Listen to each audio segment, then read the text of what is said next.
역대상 1장 1절에서 2장 55절까지 있는 말씀을 통해서 역대기 강해를 통한 교훈 1번에 대해서 함께 보도록 하겠습니다. 오늘은 서론을 간단하게 좀 보고 본론에 가서 오늘 대지를 전체를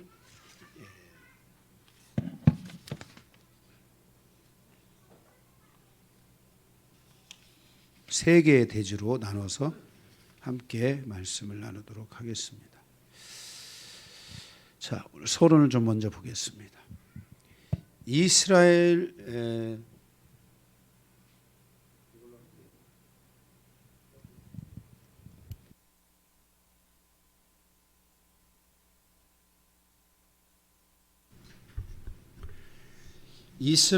역사는 두 개로 나누어져 있습니다.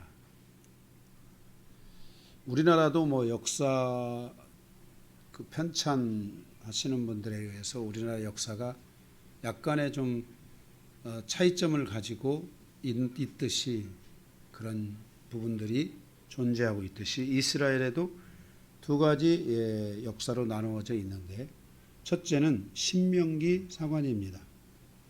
이 신명기 사관은 모세 오경으로부터 바벨론 포로기 때 서술되었습니다. 저자는 정확하게 나와 있지 않지만은 포로기까지 해서 이 정도를 서술할 수 있으려면 상당한 그래도 지식이 있어야 되고 말씀을 전체적으로 알아야 되기 때문에 에레미야가 아니겠느냐 이런 분들도 있고, 그러나 정확한 그 서술자는 정확히 나와 있지 않지만 어쨌든 바벨론 포로기 때까지 서술되었습니다. 신명기 사관은 주로 신명기의 가르침을 중심으로 기록된 사관으로 신명기, 여호수아, 사사기, 사무엘상하, 열왕기, 상하까지가 신명기 사관에 속하는 것입니다. 신명기 사관의 질문은 하나님의 백성이라고 하는 우리는 왜 멸망했을까? 라는 것입니다.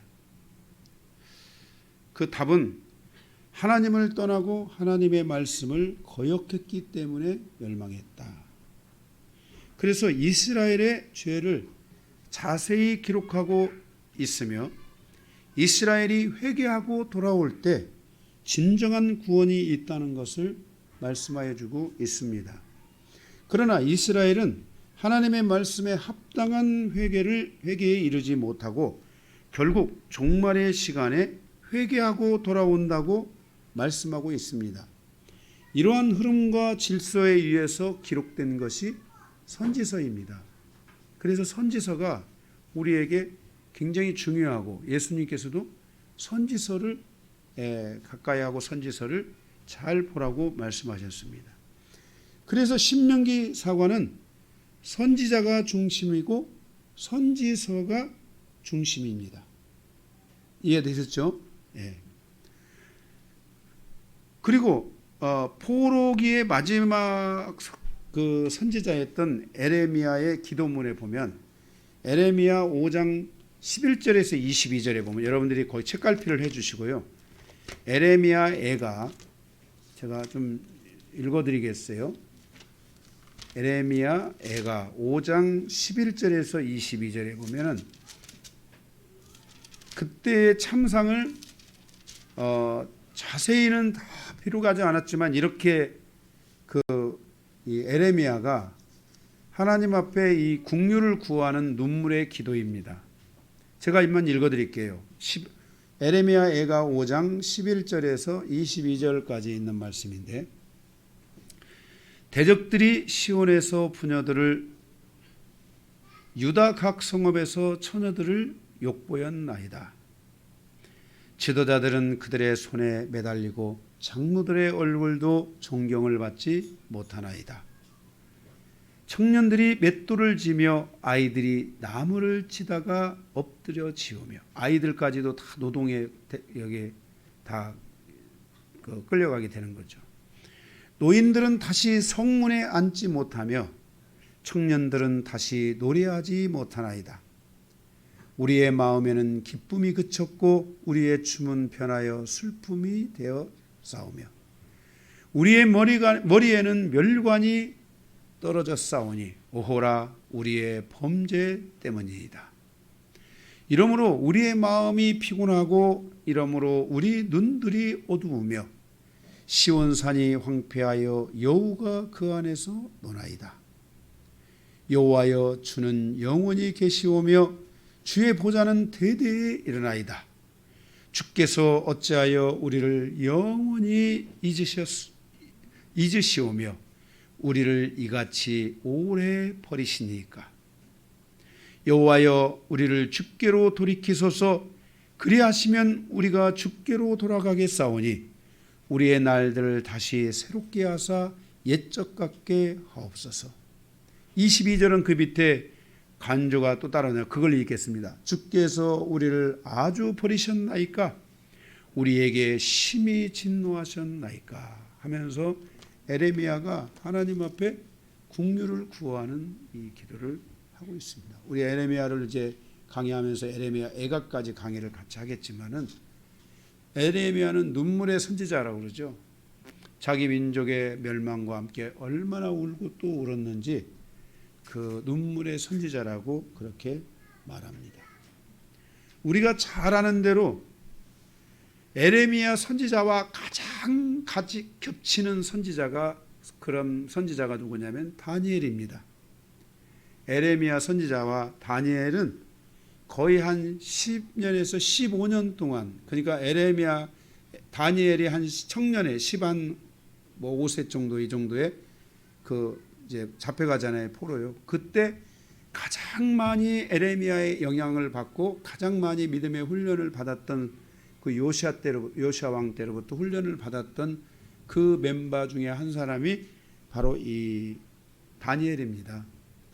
그래서 다니엘이 포로로 잡혀갈 때 가장 많이 영향을 주었다고 할 수 있습니다. 그래서 우리가 잘 아는 대로 다니엘의 기도 가운데 보면은 다니엘서에 보면은 에레미야의 말씀을 읽잖아요. 에레미야를 통해서 주신 말씀을 읽어요.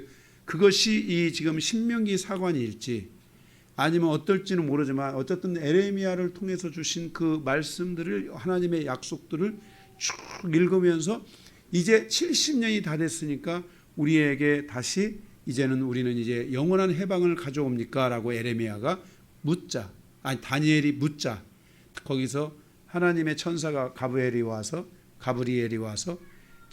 하나님의 70일이라는 해석을 주시잖아요. 그게 바로 다니엘서입니다. 어쨌든 에레미야 선지자의 가장 많은 영향을 받았던 가장 겹치는 세대가 노아하고 아브라함이 겹치듯이 바로 이 에레미야와 다니엘이 가장 길게 겹치고 있는 것을 우리가 볼 수 있습니다. 물론 성경에 나타나 있는 위대한 사람들 가운데 가장 겹치는 분이라고 할 수 있다는 것입니다. 그래서 이 이스라엘의 역사는 첫 번째 이런 배경 아래서 신명기 사관이 있습니다. 둘째는 역대기 사관입니다. 우리가 지금 보는 이제 이 역대기 사관입니다. 자, 제가 여러분들에게 지금 이 역대상하를 강의하면서 제가 볼 관점에서는 오늘부터 시작해 가지고 한 2주, 3주 이 정도가 가장 중요합니다. 역대기는.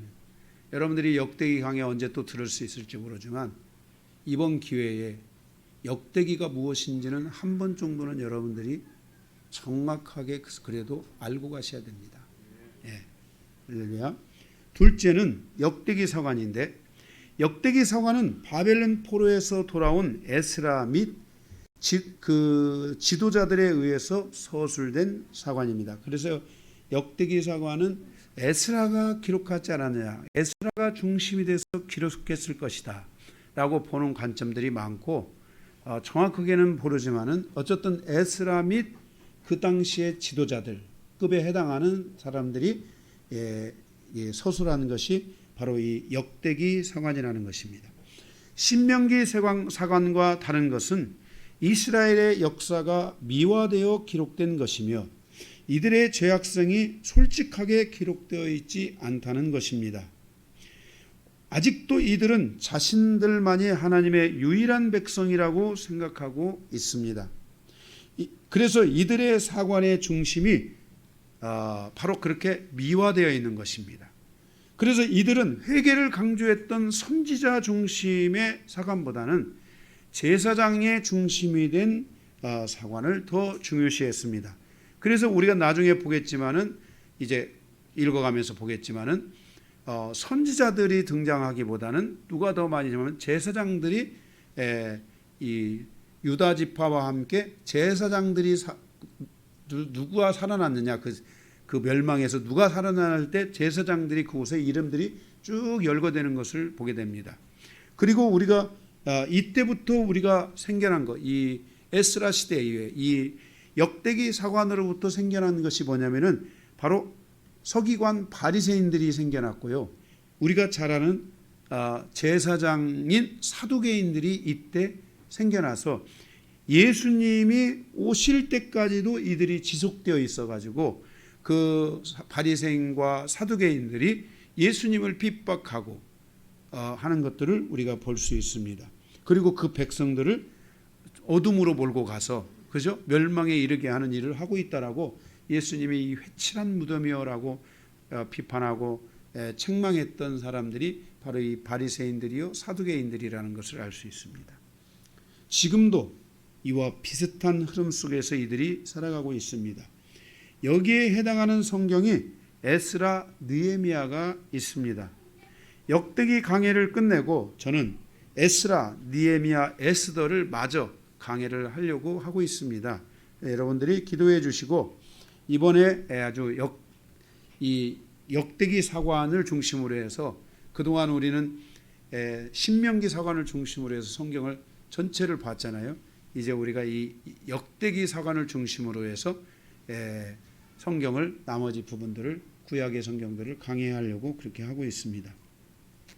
오늘 여러분들이 그렇게 아시고 기도해 주시고 오늘 역대기 강해를 통해서 주시는 말씀의 은혜가 무엇인지 우리가 함께 살펴보면서 여러분에게 큰 은혜가 되기를 바라고 저한테는 개인적으로 큰 은혜가 됐어요. 말씀을 준비하는 저 자신에게는 큰 은혜가 된 부분들이 있어서 여러분에게도 그런 큰 은혜가 되실 수 있기를 바랍니다.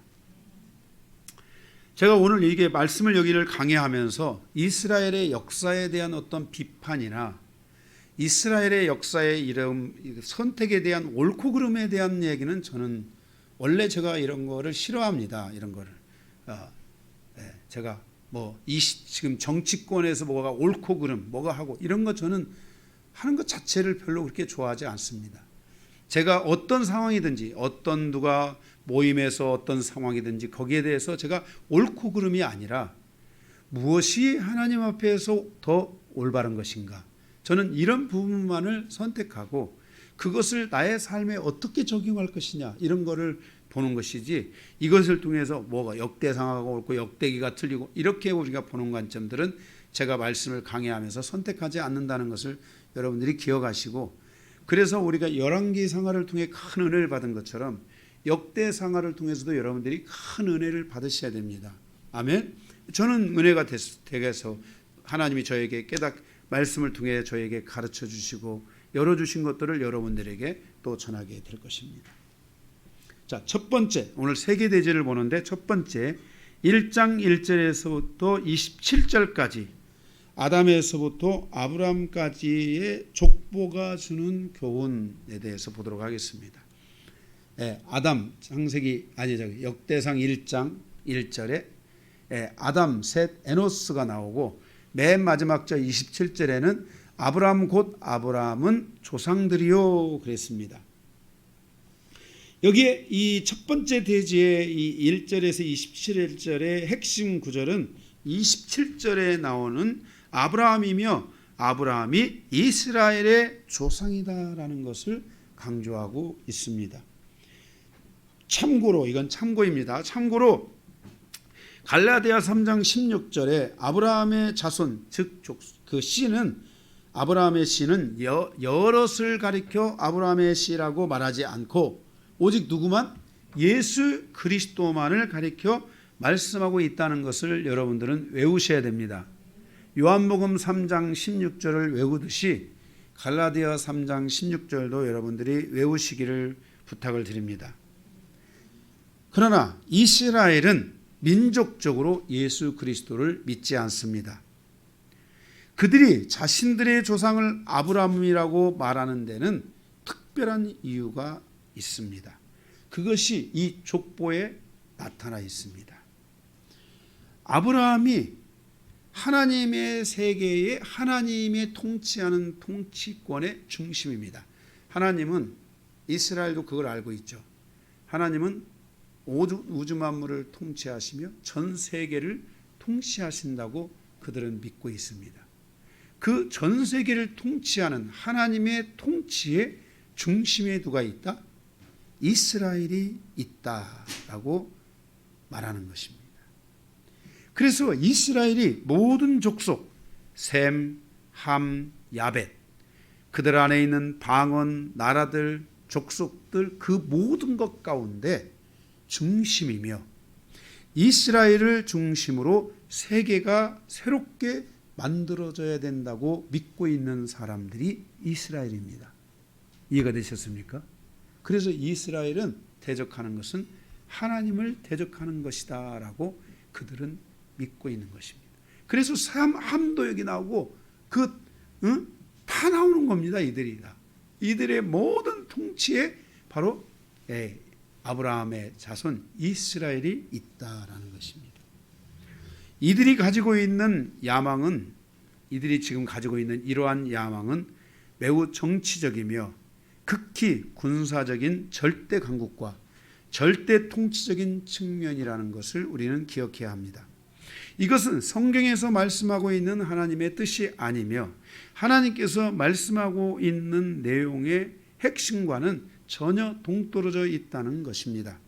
하나님은 모든 사람들을 통해서 하늘이 열리기를 원하지 정치가 열리고 군사적인 강력한 그 힘이 열리기를 원하는 것이 아니라는 것을 기억해야만 할 것입니다. 역대기의 주역들 가운데 하나인 사두개인들은 부활을 믿지 않습니다. 이 말은 하늘을 믿지 않는 것입니다. 하나님을 믿지만 하늘의 영광을 믿지 않는 것입니다. 부활을 믿지 않는다는 것은 하늘보다도 땅을 더 우선하기 때문이라는 것을 기억해야 합니다. 성도는 하늘을 여는 자가 되어야 합니다. 하늘이 열려야 땅도 열릴 수 있습니다. 땅을 통해서 하늘을 풀지 못하면 그의 인생사의 여정은 하나님과는 아무런 관계가 없게 됩니다. 우리들의 인생사의 여정은 하나님과의 화목관계를 열어야 되고 하나님을 떠날 수 없는 관계, 하나님을 두려워하는 관계, 하나님을 견고하게 붙잡는 이 믿음의 관계가 반드시 열려야지 성공적인 여정이라고 할 수 있을 것입니다. 물론 하나님께서 이스라엘을 군사적으로 사용하신 적도 있습니다. 그러나 이것이 결과적으로 하나님의 뜻이다 라고 단정 지을 수는 없습니다. 예를 든다면 많겠지만 예를 든다면 2차 세계대전이 절정에 이르고 있을 때 독일군에 억류되어 있던 아인슈타인과 그의 수많은 유대인 과학자들이 우유곡절 속에 미국으로 넘어가게 됩니다. 이때 핵물리학의 권위자였던 아인슈타인에 의해서 핵폭탄이 만들어지게 되고 그것이 히로시마에 떨어짐으로 세계 2차 세계대전에 막이 내리게 되는 것을 보게 됩니다. 그 결과물로 대한민국도 통일이 맞나요? 독립이라는 그 은혜 영광을 얻을 수 있게 되었습니다. 이 핵폭탄이 현재적으로 세계 3차 대전을 막아주고 있는 것은 사실일 수 있습니다. 그러나 그것이 종말의 시간이 어떤 변수가 될지 그것은 누구도 예측할 수 없는 일이기 때문에 한편으로 하나님이 사용해 주신 것도 있지만 히틀러나 이런 그 어둠의 세계로부터 어둠의 자녀들로부터 보호해 준 것도 있지만은 한편으로는 이것이 결과적으로 어떤 결과를 가져오고 하나님이 말씀하시는 하늘의 세계를 여는 것이라고 보기에는 그 정답은 아닐 수 있다는 것입니다. 이렇게 하나님께서 유대인들을 사용하시는 그러한 일들이 있지만, 그러나 그것이 그들의 그 모든 야망의 하나님이 거기에 그 하나님의 힘이 들어가고 그들의 야망을 다 채워주고 그들의 소원을 다 이루어 주려고 하는 하나님의 계획과 뜻은 아니라는 것을 우리는 성경을 통해서 분명히 알아야만 할 것입니다. 우리는 로마서 9장에서부터 10장을 통해 하나님의 가장 큰 소원은 이스라엘이 구원을 얻는 것이라고 하였습니다. 이스라엘의 충만한 수가 다시 믿음의 사람들로 세워질 때 예수 그리스도께서 이 땅에 다시 오시게 되고 우리는 새 예루살렘 새 땅으로 가서 그곳에서 하나님 아버지와 그리고 우리의 신랑 되신 예수 그리스도와 영원한 삶을 살게 된다는 약속이 성경에 우리에게 말씀해 주고 있는 약속입니다. 그래서 성도는 하늘을 여는 자가 돼야 되지 땅을 여는 자가 되면 안 됩니다.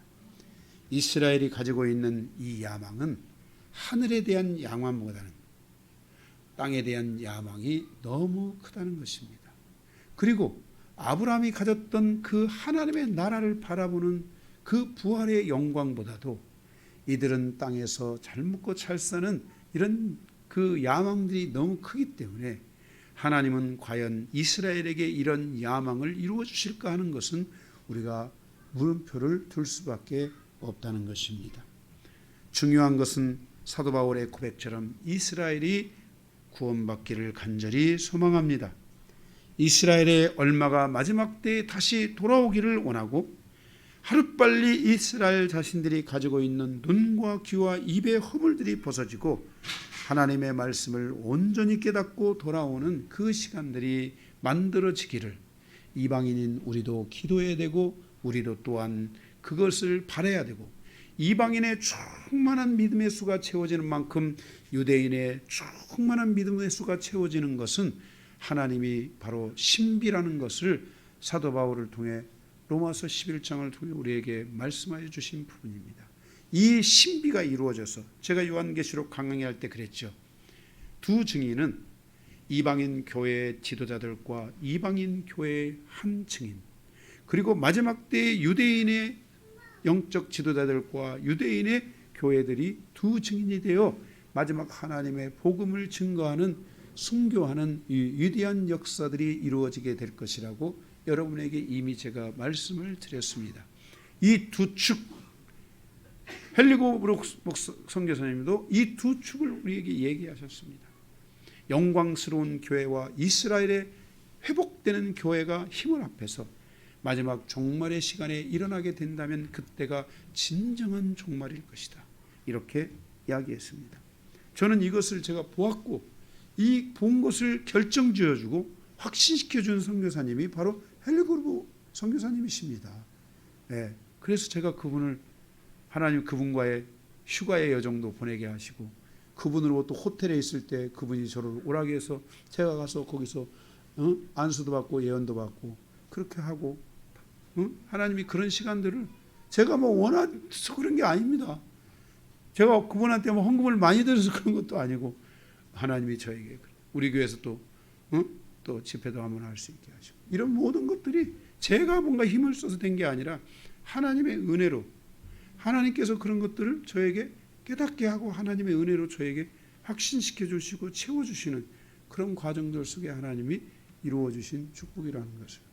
예, 그래서 제가 헬리고르 목사님과 3일 동안인가 휴가 같이 보냈던 시간을 잊을 수가 없고 서울의 그 호텔에 그서 저를 불러서 안수해 준 사건을 잊을 수가 없고 예, 그분이 영적 전쟁 하시는 것을 그 북한이나 그 땅 대한민국과 북한 땅 이런 땅을 바라보며 영적 전쟁을 하는데 제가 그것을 다 녹음을 해가지고 그 한 것을 제가 다시 보니까 제가 영적 전쟁하는 것과 똑같이 저는 영적 전쟁을 누가 가르쳐 주지를 않았습니다. 그래서 제가 영적 전쟁을 하고 있는 것이 옳은지 그런지도 몰랐어요. 그런데 그분이 영적 전쟁을 저하고 진짜 1% 틀리면 모르겠고 99% 맞는 거예요. 그렇게 영적 전쟁을 하시는 거예요.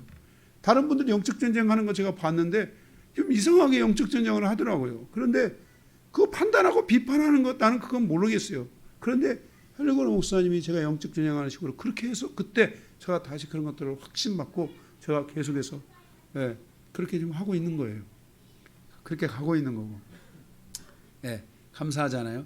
저에게 영적인 이 영향력을 주었던 몇몇 분들 한 5분 정도가 있는데 그 중에 한 분이세요. 어쨌든 감사하죠. 자, 그래서 우리가 아담에서부터 아브라함의 족보가 주는 교훈, 그 족보가 이스라엘의 관점에서는 뭐예요? 자기들이 세계의 중심이다.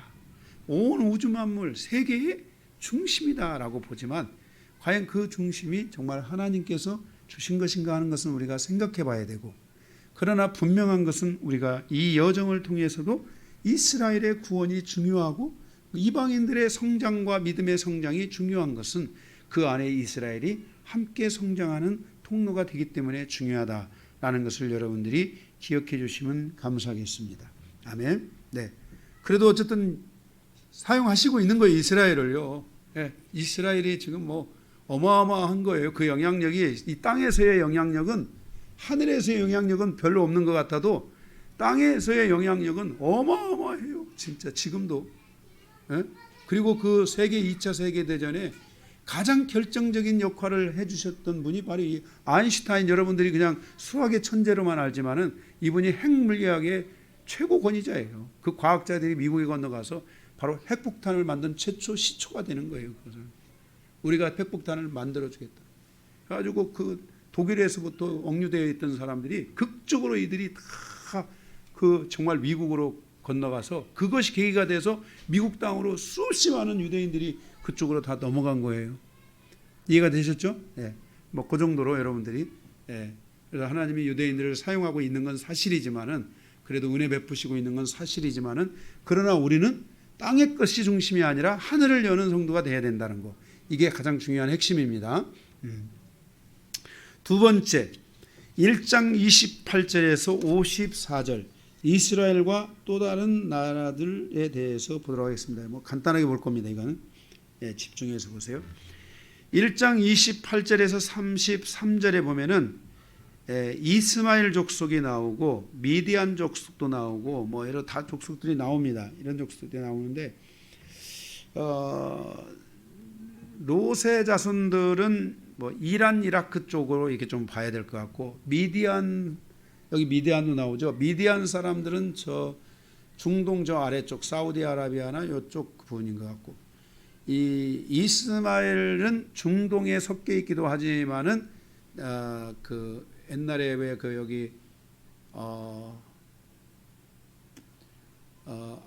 이 이스마엘 사람들은 네게부 지역이라 가지고 남쪽과 그 다음에 이집트 쪽, 그 저기 아프리카 이집트 쪽에 좀 섞여 있다고 볼 수가 있을 것 같아요. 이 이스마엘 사람들은 제가 볼 때 좀, 제가 이런 것 때문에 오늘 계속 좀 피곤하게 많이 살펴봤는데 볼 때 좀 그런 것 같고, 우리가 그 저쪽에 어디 교회에서 그 왜 성지순례 갔다가 버스에서 다 사고 난 사건이 한 번 있잖아요.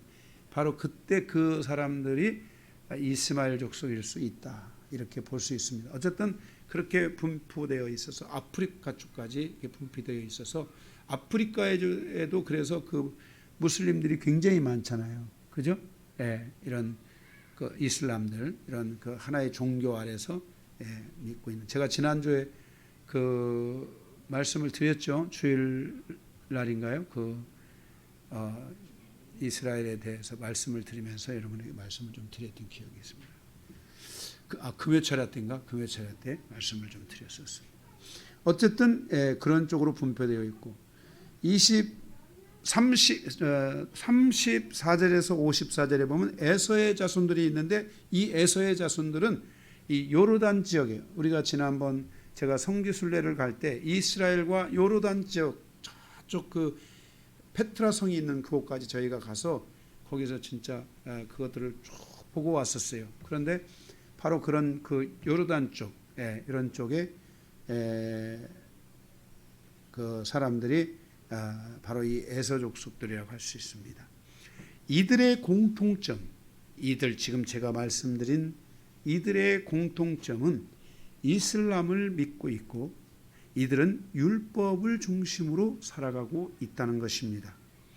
이들이 중동 지역과 아프리카에 분포되어 오랜 역사 속에서 이슬람 종교를 믿고 있는 강력한 세력이라는 것을 기억해야 합니다. 이들이 역대상에 기록되어 있는 것은 무엇을 의미하는 것인가? 왜냐하면 역대상은 누구를 중심으로 기록된 역사서예요? 유대인, 이스라엘을 중심으로 기록되어 있는 역사서인데 그 역사서에 이들이 거기에 기록되어 있는 것은 무엇을 의미하는 것인가? 확실히 단정을 지을 수는 없지만 신명기 사관에서 선지자들은 이들이 이스라엘이 경계해야 될 또 다른 세력이라고 말씀했으며 이들이 이스라엘을 공격하고 그 후에 이들은 그 혹독한 대가를 지불받을 나라들이라는 것을 그 신명기 사관 안에 속해 있는 열왕기 상하나 특별히 선지서들에 보면은 이런 부분들이 노골적으로 나와 있습니다. 제가 이제 이사야 강해나 에레미야 강해, 특별히 이사야 강해를 하게 되겠지만은 이사야 강해를 할 때는 이런 나라와 왕들의 이름이 쭉 계속 나와 있습니다. 이들의 심판에 대하여, 멸망에 대하여 이런 것들을 계속 나와 있는 것을 보게 됩니다. 어쨌든 이들이 분명한 것은 그 신명기 사관에서 경계해야 될 또 다른 세력으로 말씀하고 있는데 그러나 역대기에서는 이들에 대한 분명한 어떤 이야기는 없습니다. 분명한 이야기는 없지만 이들을 이방인으로 추정하고 있다는 것입니다. 현재 이스라엘은 2022년도 현재 이스라엘은 이들을 구원의 대상으로 생각하지 않고 경계의 대상으로 생각하고 있다는 것입니다. 바로 옆에 사는 이웃인데 이들의 지역과 이스라엘은 분명하게 철조망이 쳐져 있고 그곳에 들어갈 수도 없고 이스라엘 사람이 그 땅으로 가지도 못하고 그 땅에 있는 사람들이 이스라엘에 들어오는 것도 매우 조심해야 합니다. 왜냐하면 밤에 돌아다니면 이 사람들은 율법들에 의해서 즉각적으로 차단될 수 있고 위험한 대상, 정보를 주고받는 스파이 이런 수상한 대상으로 인정받아서 바로 즉각적으로 거기서 어디도 모르게 총이 날아와서 그쪽에 있으면 죽을 수 있습니다. 그래서 그렇게 철조망에 의해서 이스라엘이라는 나라가 그렇게 철조망에 의해서 다 그렇게 가려져 있는 그런 지역입니다. 도로 하나를 사이에 두고 철조망이 쳐 있는 겁니다. 그래서 그쪽으로 가면 절대로 안 됩니다. 그렇다고 막 위험하냐? 그렇지는 않습니다. 거기는 그런 각 나라의 사람들이 다 거기에 살고 있기 때문에 서로가 서로를 향하여 공격하고 하는 것들은 위험하게 오랜 역사 속에 위험하게 생각하고 있기 때문에 그런 조용합니다. 그냥 조용한데 조심해라. 조용한데 조심해라. 그래서 밤에 돌아다니고 이런 거는 다 조심해라.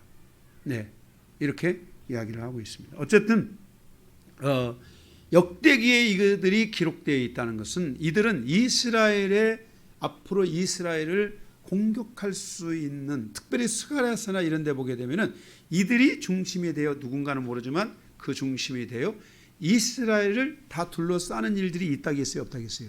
있다고 했잖아요. 예, 이것이 중요한 부분입니다. 예, 자, 바벨론도 이스라엘을 둘러쌌죠.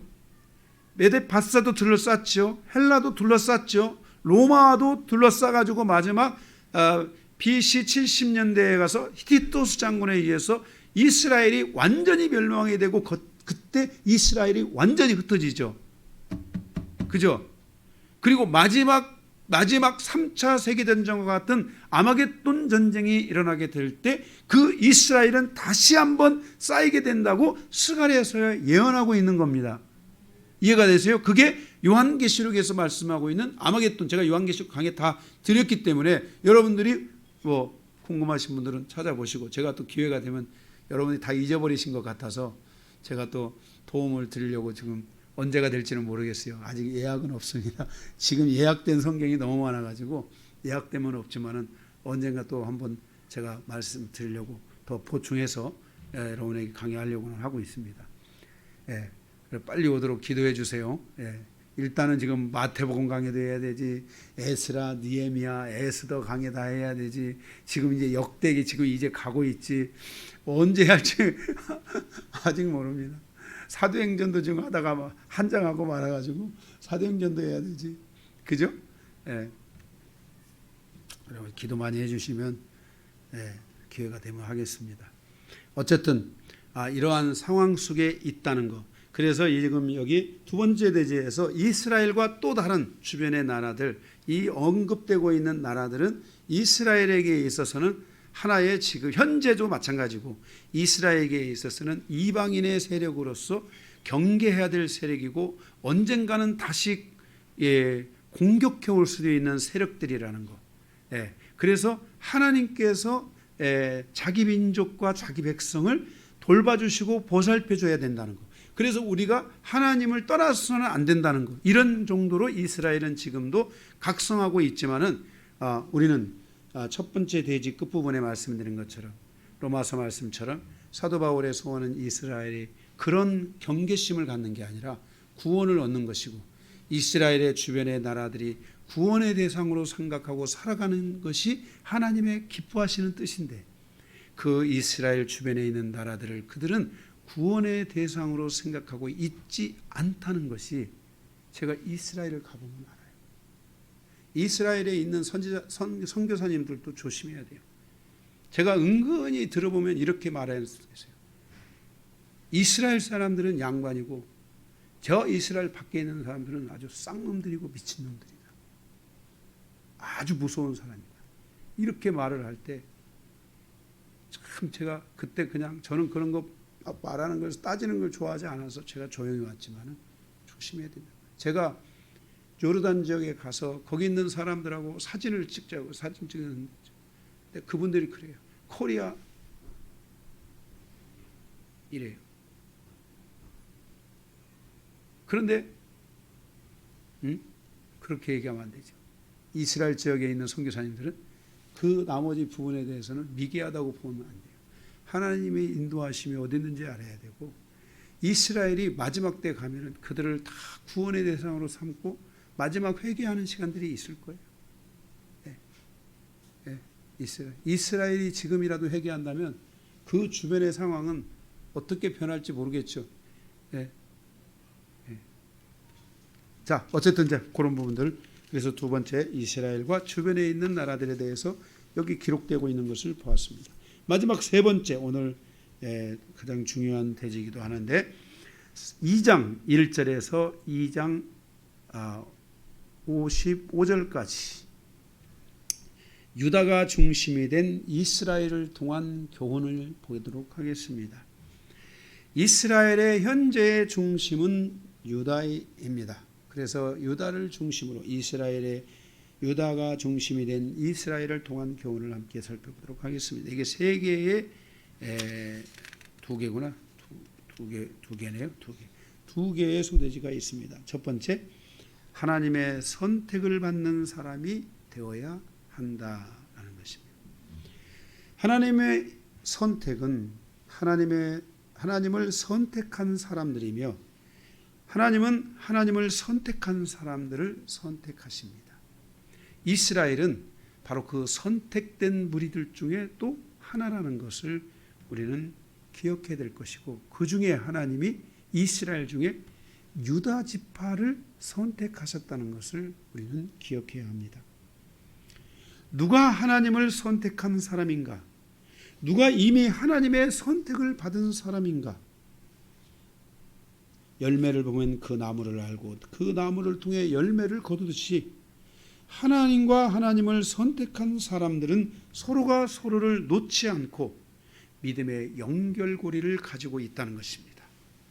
하나님도 하나님을 선택한 사람들을 절대로 놓지 않으시고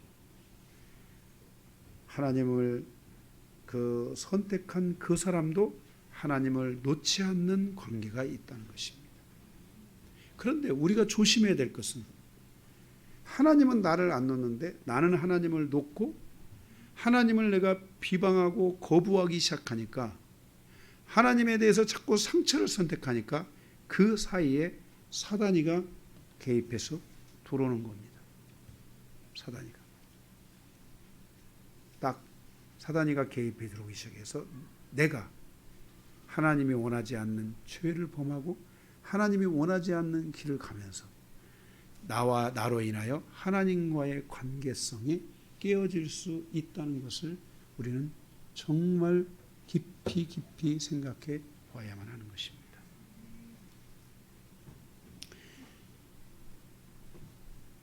이 믿음의 고리, 이 믿음의 연결고리는 매우 중요합니다. 이 연결고리 때문에 절대로 하나님을 떠나지 않는 사람이 있습니다. 절대로 하나님을 떠나는 것에 대한 절대적 두려움을 갖기 시작하고 그 절대적 두려움이 마음에 생기는 사람이 있습니다. 이 사람들은 하나님이 선택한 사람이고 하나님을 선택한 사람들입니다. 하나님은 절대로 하나님을 놓을 수 없는 하나님의 말씀과 하나님의 영에 묶여가는 사람들이 있습니다. 어둠의 묶임에서 빠져나와 어둠에 묶여 있는 자가 아니라 하나님의 영에 묶여 있고 말씀에 묶여서 살아가는, 그래서 하나님을 선택하는 사람이 있습니다. 하나님은 이런 사람들을 선택하십니다. 찬송가도 그게 있죠. 오직 주의 사랑에 매여 내 영 기뻐 노래합니다. 있죠, 그 찬송. 하나님은 이들을 선택하시고 이들에게 하나님의 살아계심을 나타내고 이들을 보존하여 주십니다. 예를 들어서 야곱이 태중에서 그의 형의 발목을 붙잡은 것은 형의 발목을 붙잡은 것이 아니라 하나님을 붙잡은 것을 본 겁니다. 그래서 하나님이 이미 그 태중에서부터 야곱을 선택하신 겁니다. 그래서 야곱을 하나님이 사랑하신 겁니다. 야곱에게는 12아들이 있었습니다. 그들 중에 가장 소심하고 나약하게 보였던 아들이 유다입니다. 유다는 자신의 형제들에 대한 아픔에 대해서 가장 많이 고통했던 아들입니다. 특별히 그의 동생 요셉의 아픔으로 인하여 그는 그의 인생사의 40년을 그 아픔 속에서 보내게 됩니다. 그의 아픔을 하나님이 기억하셨기 때문인가? 그의 아픔 때문에 그가 성숙함으로 나타나기 시작하는데 자기 형제들의 아픔을 해결할 새로운 리더로서 등장하기 시작하게 됩니다. 바로 그 유다를 통해서 다윗 시대가 열리게 되는 것입니다. 누가 알았겠습니까? 유다를 통해서 다윗 시대가 열릴 것이라고. 역대기 사관의 가장 핵심은 다윗 시대입니다. 여러분들이 역대기를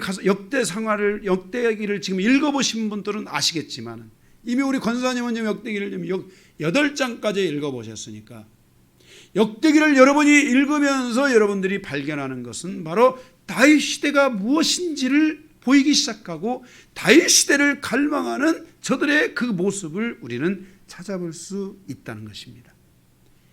이스라엘은 지금도 다윗 시대를 꿈꾸며 다윗을 갈망하며 다윗을 기다리고 있습니다.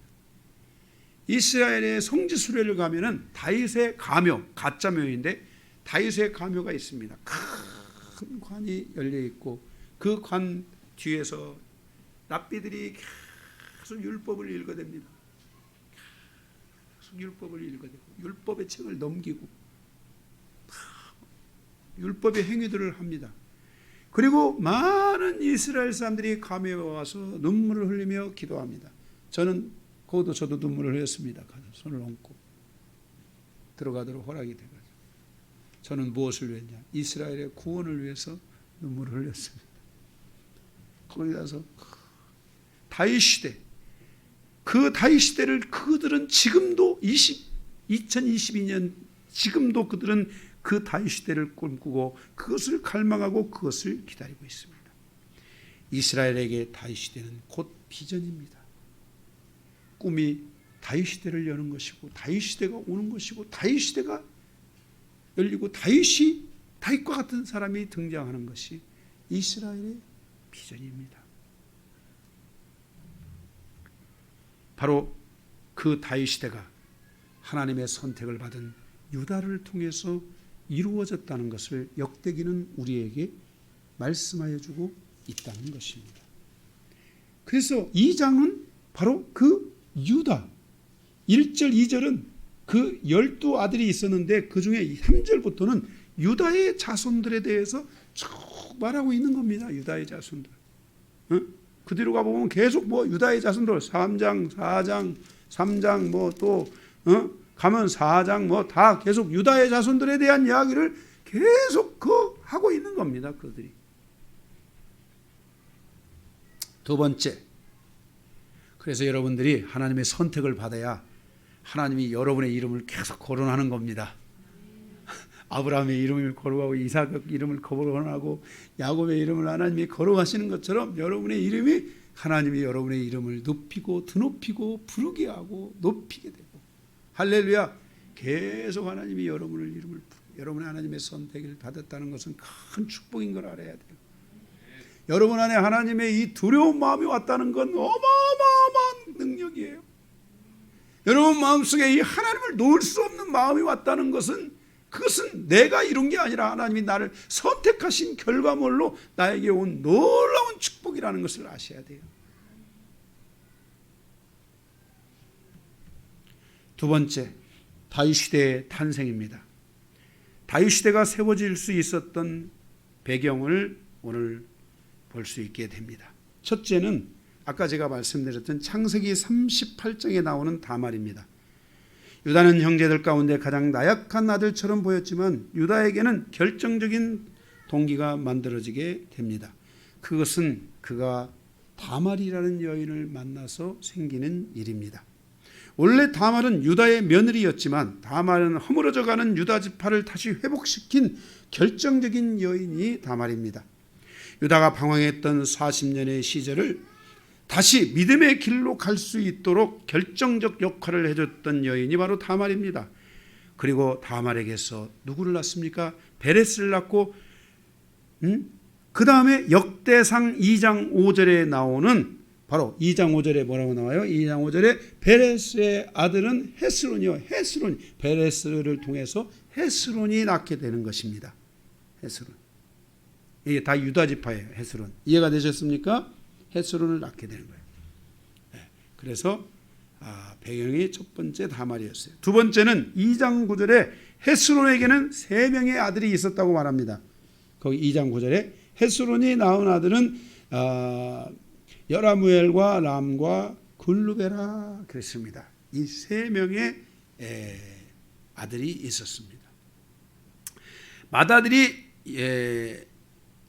여라무엘인데 25절 이하에 보면은 여라무엘의 장소는 람이지만 그의 후처의 자손이 장자권을 가지게 되면서 인정을 받지 못하게 되고 헤스론의 둘째 아들 람이 장자권을 가지게 되는데 여기서 바로 다윗 시대가 탄생하고 있다는 것입니다.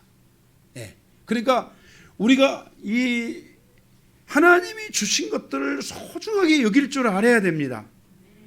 하나님이 주신 거는 눈에 보이지도 않고 별로 별것도 없는 것 같고 아무것도 아닌 것 같고 그거 기도 한 번 한다고 무슨 일이 일어나겠어? 내가 그 믿음 가진다고 무슨 일이 일어나겠어? 이렇게 생각하고 이런 걸 아무렇게나 생각하고 있을 수 있을지 몰라요. 아인슈타인 한 사람이 넘어온다고 무슨 일이 일어나겠어? 이렇게 생각할지 몰라요. 그러나 하나님은 그렇지 않습니다. 하나님은 한 시대의 역사를 바꿔버리는 거예요. 원래 장자가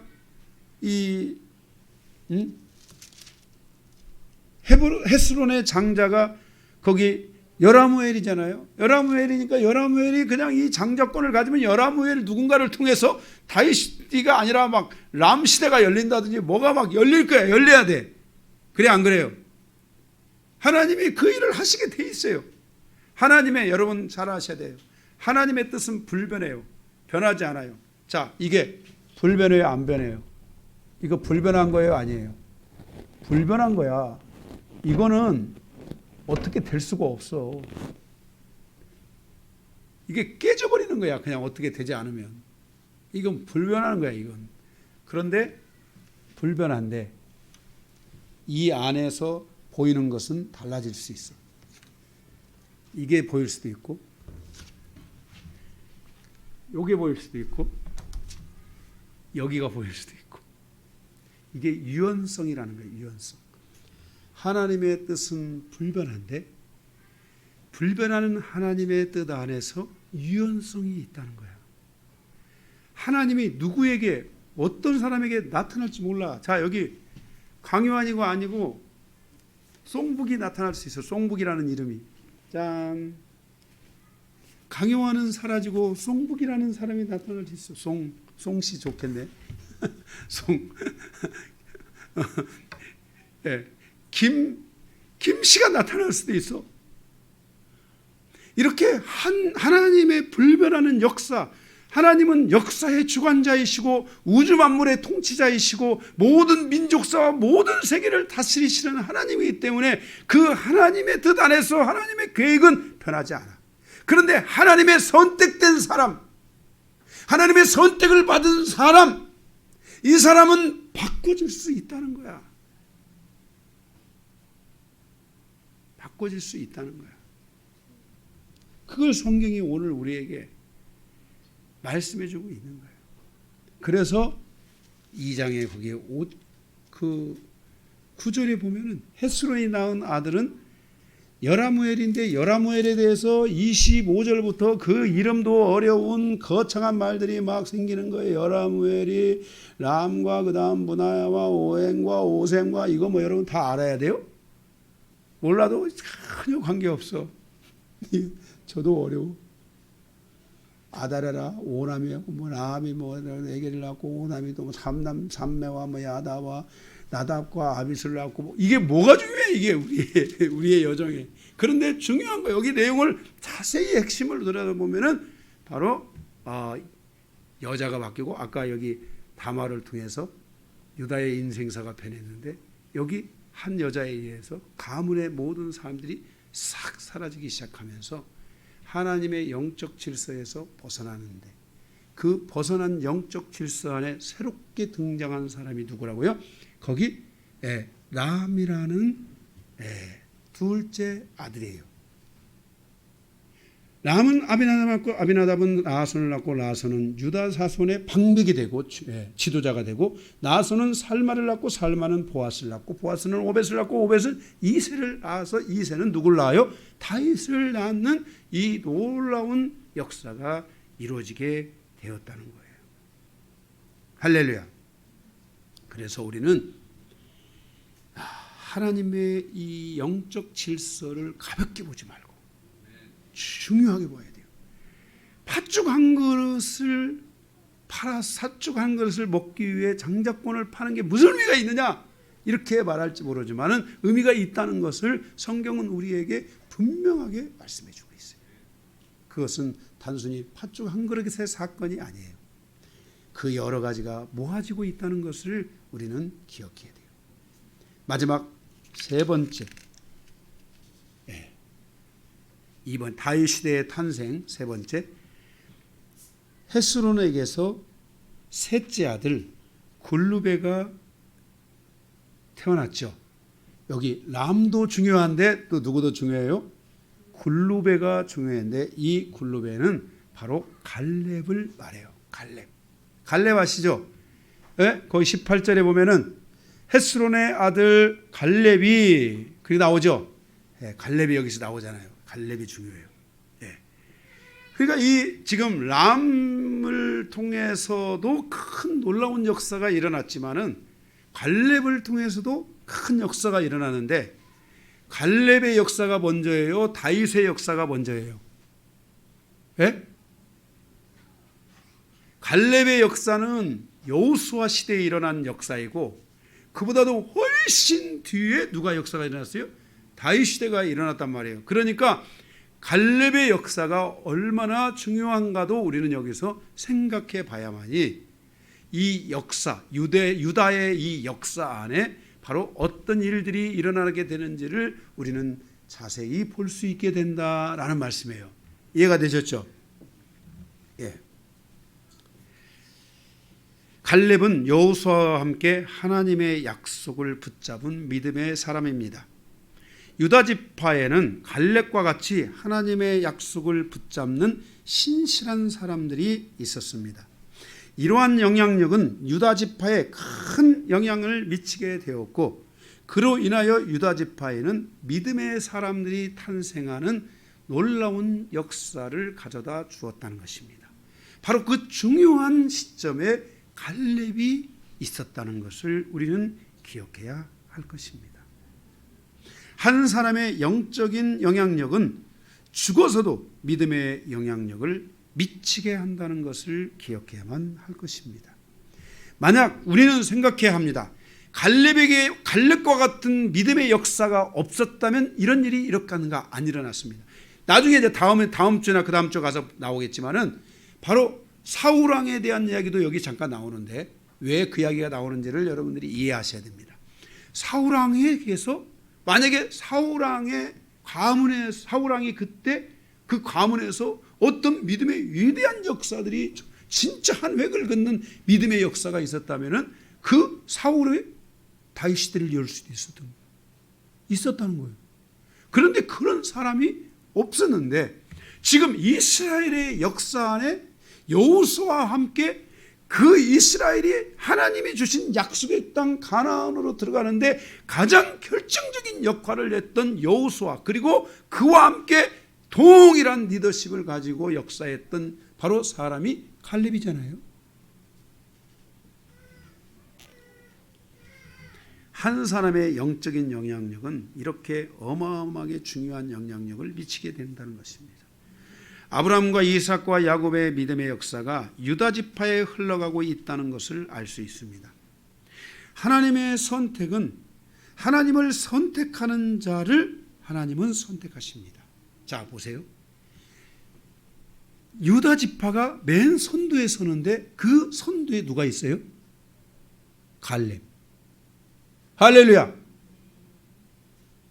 전에는 유다 지파가 소극적이었는데 유다 지파를 하나님이 선택할 수밖에 없는 것은 갈렙과 같은 믿음의 사람이 하나님의 약속을 붙잡고 믿음의 전진을 이룰 뿐만 아니라 그들이 목숨을 걸고 앞에 서서 그 믿음의 본을 보이며 하나님의 약속의 땅을 향하여 전진해 가게 될 때 그것을 보고 하나님은 누구를 선택하고 누구를 붙잡을 수밖에 없었나? 바로 유다 지파를 선택하고 유다 지파를 붙잡을 수밖에 없었다는 사실인 것입니다. 왜 그랬습니까? 갈렙은 하나님의 약속을 붙잡았습니다. 갈렙은 믿음으로 하나님을 붙잡았습니다. 갈렙은 믿음으로 하나님께로 나갔습니다.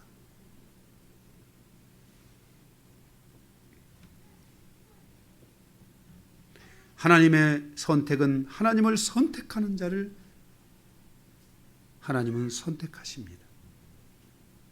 다시 한번요.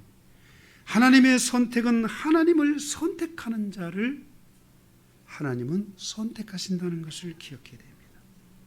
우리가 인생사의 여정에 만들어야 하는 영적 DNA는 하나님을 붙잡는 DNA, 하나님의 말씀을 붙잡는 DNA, 하나님의 영이신 성령을 붙잡는 DNA. 하나님은 영이시니 그랬습니다.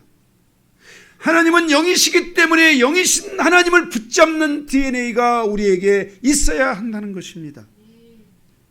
왜냐하면 우리가 만들어가는 영적인 DNA, 믿음의 DNA는 영원히 사라지지 않는 것이기 때문입니다. 이러한 DNA가 다윗 시대와 같은 믿음의 시대, 영적 시대를 탄생시켰다는 것을 반드시 기억해야 할 것입니다.